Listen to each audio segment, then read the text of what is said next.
अस्सलाम वालेकुम, मेरा नाम अजान मंसूर है और आज का टॉपिक है चमेलन, यानी जिसे उर्दू में कहते हैं गिरगिट।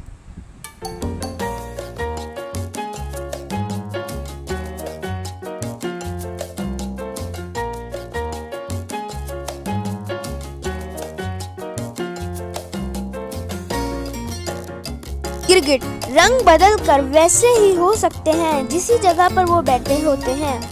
वो ऐसा छुपने के लिए करते हैं। बाज़ जानदार रंग बदल कर छुप जाते हैं कि वो आसानी से चीज़ों को पकड़ कर खा सकें। यही वजह है कि गिरगिट रंग बदलते हैं। बाज़ दूसरे जानदार इसी तरह इसलिए छुपके ताकि वो पकड़े ना जा सकें।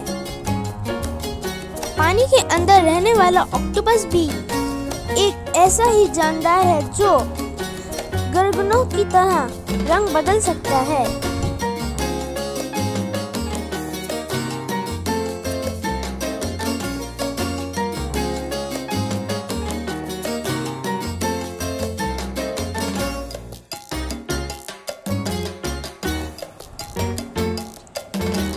आम गिरगिट या बहराइरून के गिरगिट, अफ्रीकी गिरगिट सी अफ्रीकन के साथ यूरोप में फैलने वाली एक हद के साथ चमेलन की सिर्फ दो मौजूदा जात में से एक है।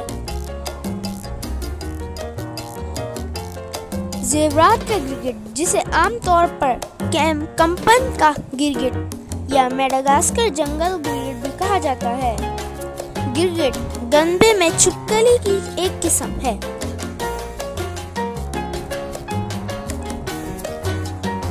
कालीन गिरगिट, जिसे सफेद रंग का खतरनाक गिरगिट भी कहा जाता है, गिरगिट की एक ऐसी किस्म है जो मेडागास्कर का शिकारी है। इसकी वजूहात 18वीं सेंचुरी में जॉन एडवर्ड ग्रे ने की थी। जैक्सन का गिरगिट, जैक्सन का सींगदार गिरगिट, 3 सींग वाले गिरगिट या कीकू 3 सींग वाले गिरगिट, मशरकी अफ्रीका से ताल्लुक रखने वाले गिरगिट की एक किस्म है, लेकिन इसका ताल्लुक हवाई, फ्लोरिडा और कैलिफोर्निया से भी हुआ है। अगर आपको मेरी आज की वीडियो पसंद आई है तो उसको लाइक और सब्सक्राइब कर दे। Thank you.